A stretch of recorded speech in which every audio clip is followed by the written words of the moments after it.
রাজ্যের সপ্তম বেতন কমিশন।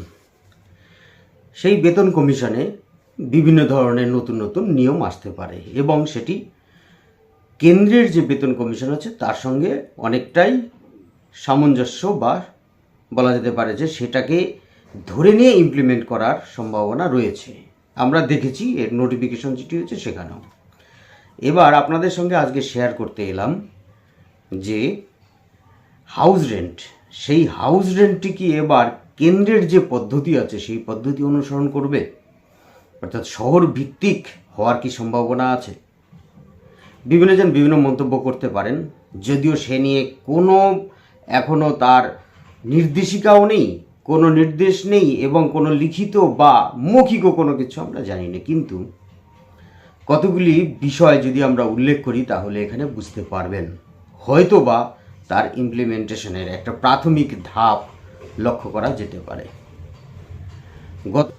গত 14ই আগস্ট যে নোটিফিকেশনটি হয়েছে সেখানে শহর ভিত্তিক উল্লেখ করে সেন্ট্রালের যে স্কিমগুলো আছে হেলথ স্কিমের অনুযায়ী যে পরিমাণ টাকা পয়সা দেওয়া হয় এবং শহর ভিত্তিক যেভাবে দেওয়া হয়, আমাদের ওয়েস্ট বেঙ্গল হেলথ স্কিমের ক্ষেত্রেও এরকম কিন্তু একটি নোটিফিকেশন দেখলাম 14 তারিখের ক্ষেত্রে। সেখানে শহরকে 3 ভাগে ভাগ করা হয়েছে।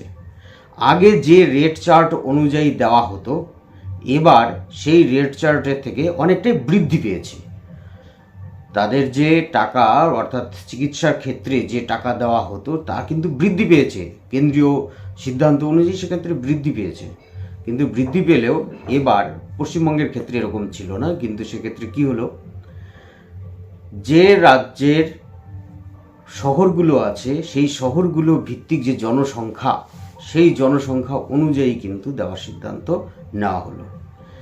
এর পরিপ্রেক্ষিতে 3টি যে ক্যাটাগরি, সেই 3টি ক্যাটাগরিতে ভাগ করেছে, এক্স, ওয়াই, জেড। এক্স ক্যাটাগরিতে একটি শহরই আছে, কলকাতা শহর। এটি কেন্দ্রের যে সিদ্ধান্ত আছে সেই কারণে দেখতে পাচ্ছি সামঞ্জস্য আছে যে 50 লক্ষ তার বেশি যে শহরে লোক বসবাস করেন সেক্ষেত্রে। ওয়াই ক্যাটাগরি, অর্থাৎ ওয়াই ক্যাটাগরিকে আবার টায়ার 2 বলা হয়েছে, tier 1, tier 2, tier 3, X, Y, Z যদি রেসপেক্টিভলি আমরা ধরি। তো সেক্ষেত্রে টায়ার 2 বা ওয়াই ক্যাটাগরি যেটি আছে সেখানে 5 লক্ষ থেকে 50 লক্ষ পর্যন্ত জনসংখ্যা। এটা পশ্চিমবঙ্গের ক্ষেত্রে মাত্র 3টি শহরই আছে, দুর্গাপুর, আসানসোল এবং শিলিগুড়ি।